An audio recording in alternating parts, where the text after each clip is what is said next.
Going green is a popular topic right now, but what does it mean for the Queen City? I'm Bobby DeMuro, and we are looking at the environment this week on A Healthier Charlotte.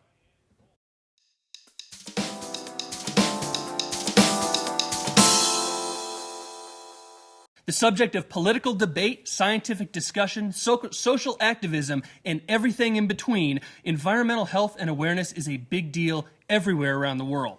But this week on A Healthier Charlotte, we're exploring what it means in and for the Queen City itself. Joining me on the panel to start is Rick Gaskins, the Executive Director of the Catawba Riverkeeper Foundation and a former attorney specializing in environmental law. And next to him, in between us, is Ben Hudson, a partner at McGuire Woods with nearly 30 years of experience in environmental law in the Charlotte area. Gentlemen, welcome to A Healthier Charlotte. You two know each other pretty well from even before this. Yes, we do. So first off, Rick, frame the issue for me. The environment is a hot topic right now for a ton of different reasons, but what is it? How does it affect what we do locally, and what does it mean for us specifically in Charlotte? Well, it impacts us a lot of ways. Our particular area that we focus on are water issues. Of course, we drink it. Yeah. And so it's critically important of what the quality of that water is and whether we have enough of it. So, we're running out of water in this area. Projections are we'll run out between 2038 and 2048. Wow. So that's a critical issue. It's also kind of the lifeblood of almost everything we do. For businesses, for power production, we don't have electricity without a lot of water. And Ben, talk to us a little bit. I would imagine that people are woefully ignorant about legislation and regulation regarding the environment. Frame that for us, too. I know most regulations probably aimed at business, but what are some things that individuals might need to know about law relating to the environment? Well, I think you'd be surprised. They're probably not as ignorant as you would assume. There's some very, very educated people throughout there of just regular citizens. First of all, there's direct impacts. There are things you can't put into a landfill. You can't put your yard clippings. You can't put white goods, those types of things. Then there are the indirect impacts. Every time something is imposed either on a business or more likely on a local government that includes a cost, that cost is somehow going to be passed along, whether it's a new water quality standard, whether it's a new air standard. The cost of automobiles go up, the cost of your sewer bill goes up. So there are all these things, some that people recognize more than they do others. Of course, the cost is there regardless. It's sometimes the cost is pollution that's paid for down the road. So there's a cost to not pollute now, or there's a cost later. And I will on say our children. on that later cost, people are not aware of that. Right. They do not think in those terms. They think in terms of what's in my bill this month, or what do I have to pay for that new car because there's some pollution control on it that didn't exist before. Well, follow that up, because regulations, the focus on the environment, do you think we are over-regulated to the point of too many costs, too much red tape, or is it something that we're doing pretty well on right now? I think it's not over-regulation or under-regulation. It's the regulatory system that we are in doesn't work. Both Rick and I started in the early 80s when this was brand new, and what you had was called command and control. One size fits all, doesn't matter what it is. That system doesn't work. But a completely market-based system doesn't work either. And so it's changing that regulatory structure that needs to happen, as opposed to, are we over-regulated or under-regulated? I think we're just wrongly regulated. What about from your perspective? Do you agree with that? Well, I agree, and it's a question of degree. But there is one other thing I think is worth mentioning, which is whatever your system is, you have to enforce it uniformly. So you can't just say, well, we don't like the laws, but we're not going to get rid of the laws because that's politically too much of a hot potato, so we'll just defund all enforcement of the environmental laws. That creates a big problem, and only the suckers end up complying with the law. Yeah. So I think you got to look at all those issues, come up with a fair system, and then whatever it is, even if you don't necessarily like 100% of it, you got to enforce it, and you got to enforce it uniformly. And it's exacerbated in Charlotte because we're South Carolina and North Carolina, it is area, but those states have two widely differing regulatory structures and views on how they do things, and companies will move back and forth across the border because of the costs of compliance or the standards that are applying to them at that time. And on water, just to give an example, Catawba Basin's 24 counties. So you got 24 sets of county rules. Yeah. You got lots of towns, 2 states, and it gets very confusing. Well, talk about that, Rick, because, and I'm not going to ask you to call out specific companies or criticize Ben, maybe, but are there certain areas, projects? You guys focus on the Catawba Basin, but are there certain areas or specific things that we need to be worried about more than others right now? Well, I think we kind of break them down into three categories. So in terms of issues, there's water quality issues. We're seeing more and more of the water becoming impaired waters, meaning they don't meet basic water quality standards. Truthfully, the biggest problem is simply stormwater. Runoff from parking lots, roads, rooftops, and what do? You slow it down. There are also issues that I would call water quantity issues. So as I mentioned earlier, we're running out of water. Yeah. And it's truthfully, we have plenty of water if we use it wisely. Right now, there are very few incentives to use water wisely. So you might as well, if it's free, use as much as you can. The third area is what I would call water security issues. Are there potentially catastrophic threats to our water? And I put something like coal ash ponds sitting on a drinking water reservoir as a potentially catastrophic risk. When the coal ash ponds failed on the Little Tennessee River, they're still cleaning that up 2 years and over. I think they claim to have spent over $1 billion cleaning it up now. Yeah. And it's still not cleaned up. If that happened in Charlotte, that's our drinking water source. There's no alternative. So that's, to me, kind of in the high risk category. Do you see it the same way? Water is oil. I think that's the watchword right now. Whereas in the past, what was the air quality? That is still a major issue, but I think people are starting to realize it's the water issue. And what was a very ironic twist is that water has never been priced on a market basis. And a few years ago when we had the drought, they put in controls to reduce water usage, conservation measures, and the price went up and people were outraged. Whereas most of them were sitting there saying, yes, supply's lower, demand's up, the price is going to change, but people have never perceived water to be a commodity like buying a loaf of bread or a gallon of milk at the supermarket. So what is it about water? I mean, because you both have kind of identified it and work around it. Is it population increase? Is it the way that we use it? Is it the drought that you mentioned? I mean, is it a combination of everything that's made water such a hot button issue? Well, I think water is, I think you have the same issues with air. It's easier for people to see and understand with water. Yeah. But we really have exactly the same issues with air. So I do want to point that out. Water isn't the only problem out there. Yeah. But I've kind of forgotten what the question was. Well, exactly just there. what is I'm it? sorry. What is it about water that's such the? Is it a population increase that so many people have come to Charlotte? I mean, what's going on? Well, I think it is.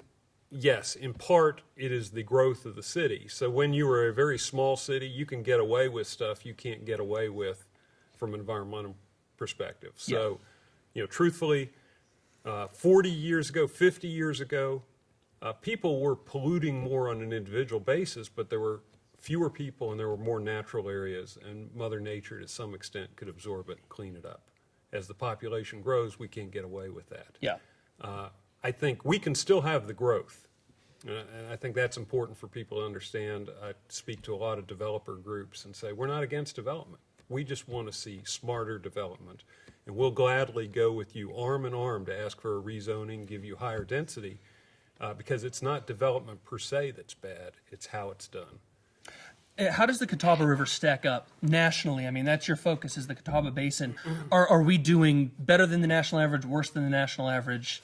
Give us a grade. Okay. 2008, we were the most endangered river in the United States. I'd say that's pretty bad. Yeah, that's a bad grade. And it's not so much the water quality as a whole, it's the trend we're on, is we're declining at a faster rate than other places. And so that's a problem. There are other issues. We're the most stressed river. Well, no, that's not true. We're the fourth most stressed river in the United States in terms of water usage for power plants. We were named one of the 10 most endangered places in the South. So there are a lot of things that say, yeah, we got some issues. Yeah. They tend to be issues that it's the momentum we have that's wrong, and we need to start changing that momentum. If we change the direction we're on, the momentum, I think they can be corrected. The Catawba is still a beautiful river, and I can drive you 15 minutes from here, and we can go on a kayak trip down the Catawba, and it's beautiful. Well, and Ben, talk about that momentum. Talk about some of those changes, because you've been here for a couple decades now doing this. Don't want to make you feel old or anything, but I am, so don't worry about that.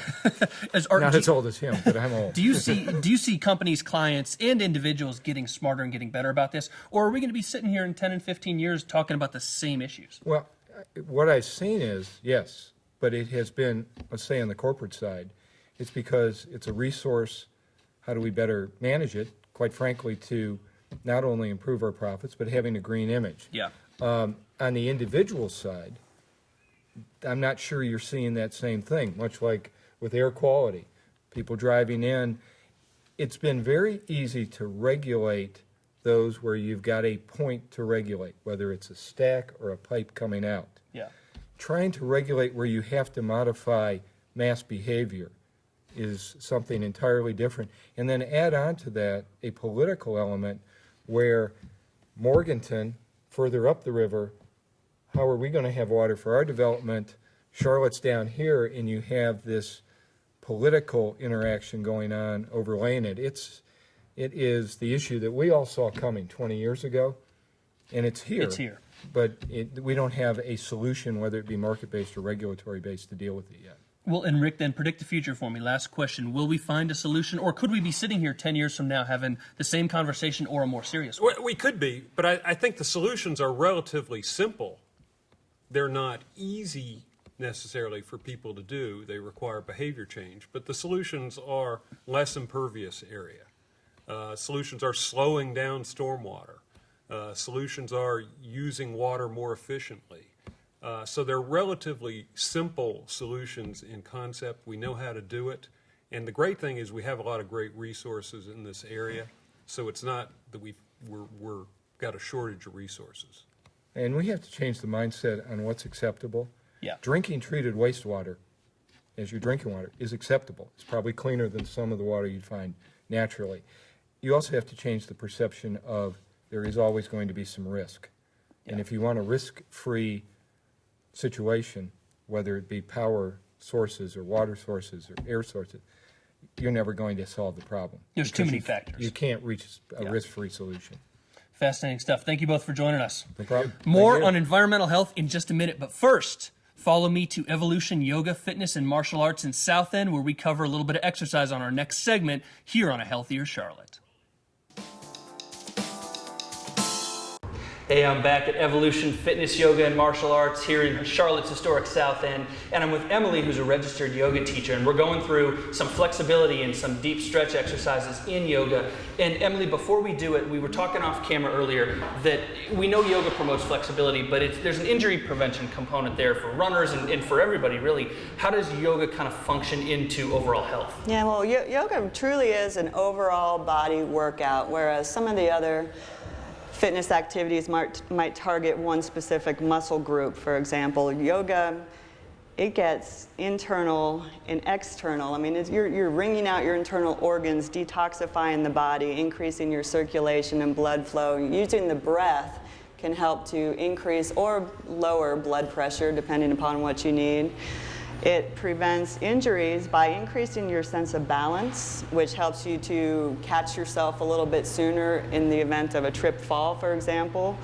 It just really overall body fitness, not just the body, but the mind as well. It really brings a sense of peace and calmness. And it's important to overall health. Absolutely, yeah. So let's run me through some stretches here. Let's do a couple of stretches, and then I have a few questions about stretching.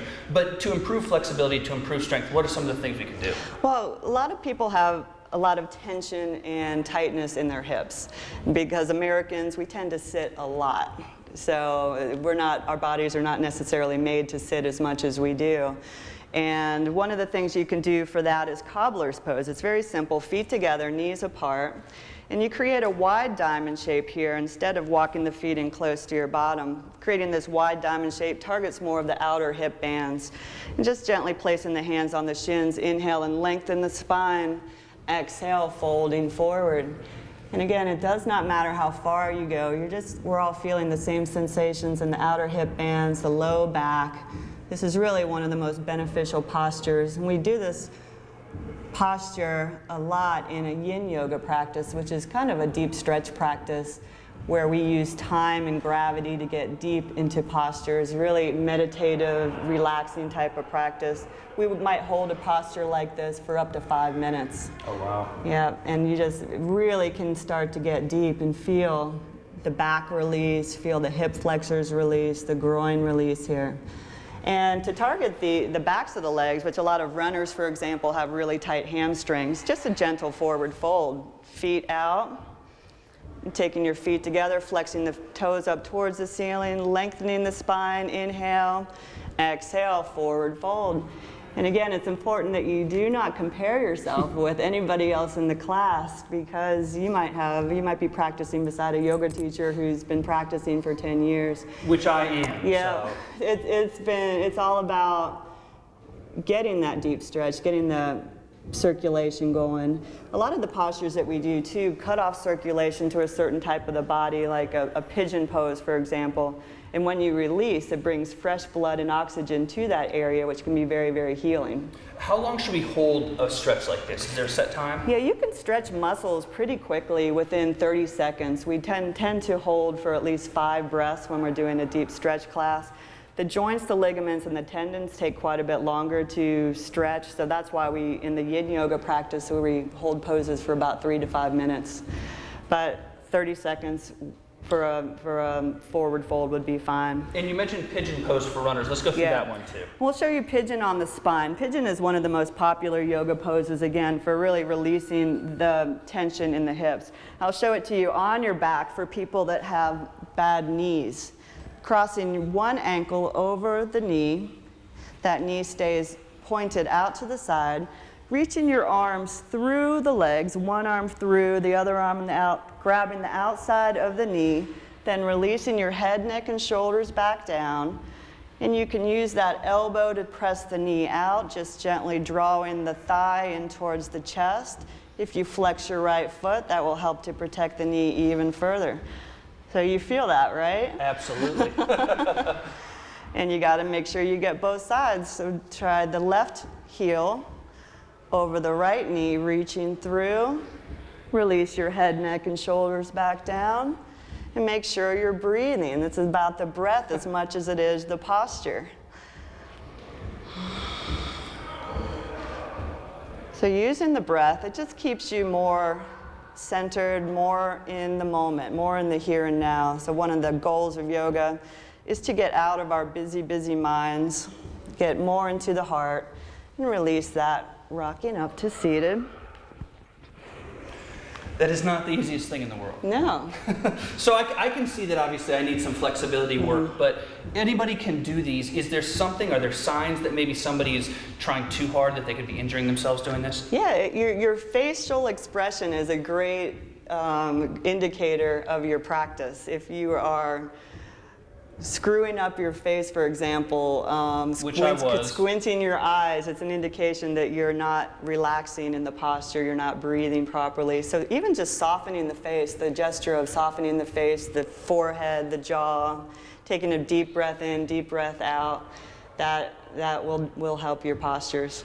Interesting stuff. Thanks, Emily. Thank you. You guys can see I've got a ways to go, but whether it's at Evolution here or anywhere else, yoga is accessible for everybody. So out here at Evolution Fitness, Yoga, and Martial Arts, I'm Bobby DeMiro. Let's get back to the show. Welcome back to A Healthier Charlotte's discussion on the environment and its impact right here in the Queen City. Joining me for the rest of the show are 2 local professors with experience and expertise in environmental science and politics. First, at the far end of the table, Dr. Jessica Braswell, who holds a PhD in ecology from the University of California, Davis, and San Diego State University, and is currently an assistant professor of environmental sciences at Queen's University of Charlotte, just down the road in Myers Park. And next to her is Dr. Graham Bullock, who holds a PhD in environmental science, policy, and management from the University of California, Berkeley, and is currently an assistant professor of political science and environmental studies at Davidson College, which is also my alma mater. So, Dr. Bullock, we'll talk the rest of the segment. Dr. Braswell will probably end up ignoring you because we're both Davidson Nice men, so. meeting you. So first up, actually, Dr. Braswell, I want to start with you. The environment is a hot topic nationally. We covered a specific aspect of water rights and stuff in the first segment. How does it affect what we do locally, generally speaking? And maybe more importantly, what effect do we have locally on the environment right here in Charlotte? I think our biggest impact on the environment is local. We tend to think of environmental issues on a national or even a global perspective, but our decisions affect our local environment more so than on any other scale. So Charlotte, we have to think about this in Charlotte because Charlotte is a sprawling city with a rather poor public transportation system. We have heavily impacted waterways. We're highly urbanized. We have an industrial history with textile mills And a quick others. population growth. And a very quick population growth. Charlotte's been marked as one of the best places to live, right? But that comes with a price. And some of those prices we see with a highly endangered major river, the Catawba. Charlotte also is one of the cities with the worst air quality in the entire nation. And so our decisions in our homes have an effect on our local environment. So kind of a scary introduction to the segment. Yeah, sorry. So, Dr. Bullock, looking at the bigger picture now, the environmental movement has been around for decades. It's been around for a long time in one form or another. Are we making any headway? Because EPA statistics keep suggesting that this might get worse before it gets better. Are we doing what we should be doing to protect the environment, or are we just kind of talking about it? Yeah, I think Bobby, the record is pretty mixed. And like just in 2011, there was a lot of news. You said it's a hot topic. Because we had some advances in environmental policy, so the EPA just released their new toxics rule. Also, President Obama announced new goals, new standards for fuel efficiency in cars, which is a pretty big deal, and the automobile manufacturers are on board with it. But at the same time, he stopped his own EPA from releasing a new ozone rule. So, and ozone, we mentioned air quality is particularly an issue here in Charlotte. The American Lung Association in 2011 listed Charlotte as one of the 10 most polluted cities in terms of smog and ozone. So, but the curve is also going down since the 90s. So it's kind of, we're making progress, but there's still a lot more we can There's do. still a long way to go. And I'm interested in both your opinions on this. Dr. Braswell, I'll start with you. It seems like over the last 3 or 4 months, you couldn't walk 20 feet without running into a Republican presidential debate. And the environment is politicized on both sides of the issue, both left and right. As someone who is literally and figuratively in the field here, do you see that politicization in your work, or is it a completely different sort of thing that really only sound bites cover? I wouldn't say that I see it in my work so much, but certainly in the arena of sound bites, the making political of science is a very dangerous trend, I think.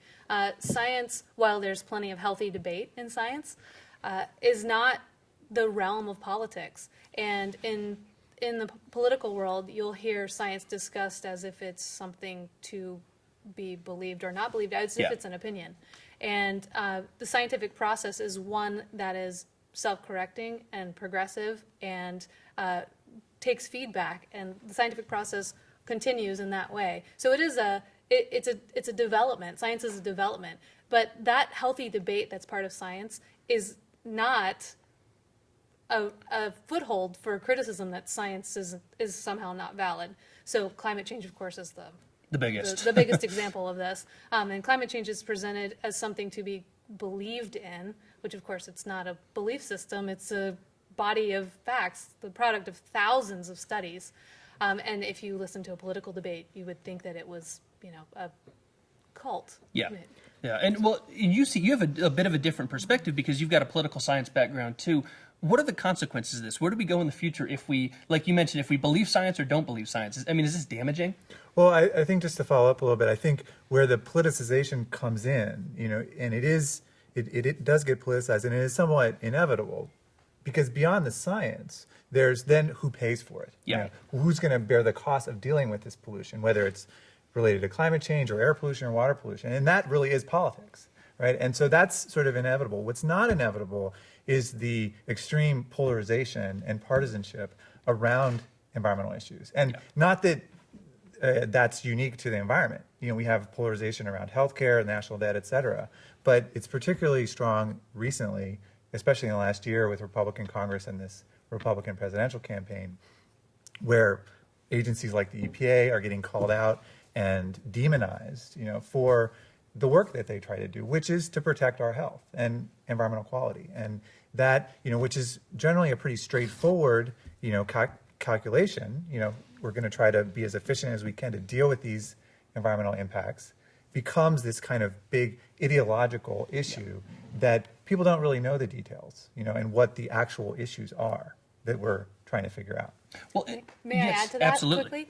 quickly? The realm of politics is often in deciding how to apply science, building off of what you said. So there's plenty of room for political debate over what to do about climate change, who foots the bill, what is our personal responsibility, how will that be mandated, et cetera, et cetera, et cetera. That is the realm of politics.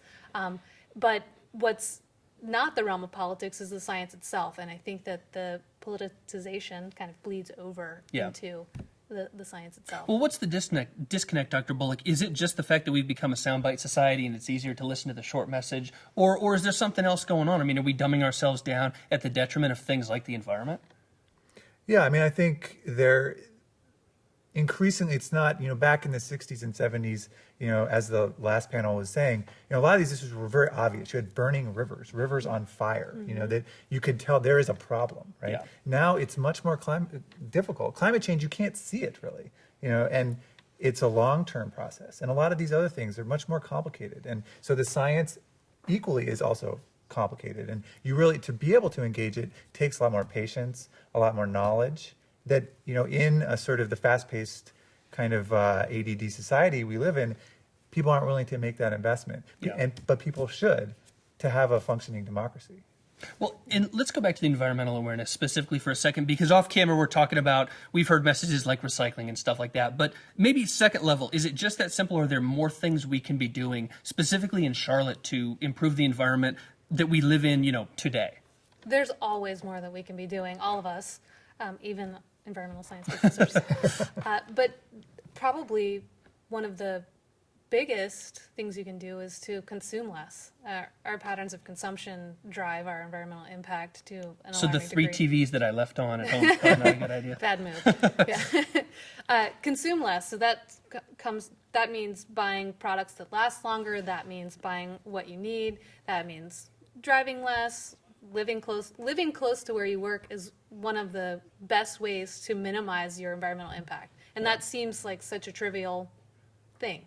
But Yeah. over a lifetime, that adds up to quite an enormous impact.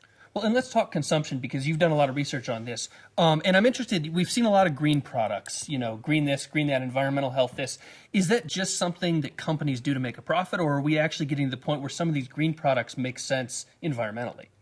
Yeah, I mean, I think so. I mean, I think there's a mix. There's definitely some fraudulent or less green products out there, but some of them actually are better for the environment. But I think, you know, stepping back also, I mean, we have to put it within its broader context, you know, that before you buy something, consider whether you need it, right? You know, and, you know, remember those 4 R's that you learned in elementary school, right? First, it's reduce. Yeah. Then it's reuse. Then actually it's repair, right? Which is something we forget. You know, before you rebuy, then it's recycle. So recycle is, you know, part of those 4, but it's not the only part. And buying is not even really in that, right? So Right. It's no good to throw out a perfectly good item to replace it with something that's called green, right? Yeah. Don't throw out your refrigerator because there's this new energy efficient So I one. shouldn't get the new iPhone just because I have an iPhone that works? Is that what you guys are telling me? exactly, and just because they say Ideally. it might be a little greener, right? It's Right. much Yeah. greener to make that iPhone last an extra year. Yeah. So, Dr. Brazel, what's the status of environmental awareness in Charlotte? Do you find, research coming from California, both of you, I guess, coming from the West Coast, do you find Charlotte a particularly environmentally conscious city, or do we still have a little bit of work to do? We definitely have a little bit of work to do, but I would say that it's mixed. In many ways, people are living a greener lifestyle. I mean, most people recycle, for example. That's sort of that's a given. Although we would be surprised at the actual recycling rates. It seems like everybody recycles. I think there's a decent level of environmental awareness, but there's where environmental awareness is lacking is because environmental awareness comes with responsibility. Right? If you know something, then you are then called to act, and that's difficult. And I think people are sometimes willfully ignorant Yeah. of that because it's difficult. And just to follow up on that, I think also it's, there's, I think, a pretty good consciousness about this, sort of individual action, buying sustainably or recycling. But another stage is engagement with the political process, right? Like if we really care about something, we try to deal with it, in a collective action sense, with government regulation. Yeah. Or whether it's market-based or, regulation-based, but there's some government involvement. And that involves us as citizens engaging and not just as consumers on these issues. So that's another thing I think not only Charlotte people, but people all over the country can do more of. And I asked Rick and Ben this both in the first segment. I want both your takes on this. Looking ahead to the future, no pressure predicting the future here. Will we be having this conversation in 10 years about what we need to do for the environment? Or do you think we are finally starting to get it locally and nationally that we need to start improving? Yes and yes. I think that we'll be having a version of this conversation because this is an ongoing process. Air quality, for example, has improved markedly since the passage of the Clean Air Act, but we still have a long way to go. We're still talking about air quality, even though we've made great strides. Yeah. I would say, hard to predict the future, but in general, I'm an optimist, so I hope to see progress. And I think the fact that 2020 is going to be the 50th anniversary of Earth Day, and then we're going to see a desire to see some, for people to understand how have we done over a half a century in terms of all of these different environmental issues, and to see progress, and then also have a idea of a trajectory towards better progress in the future. Thank you both very much for joining us, giving us a little insight on the environment. Thank you. And go Davidson. Yeah. Well, for more information on the environment and nearly every other health topic under the sun, literally and figuratively, visit ahealthiercharlotte.com, which is your hyperlocal source for health information. I'm Bobby DeMuro, and this has been A Healthier Charlotte.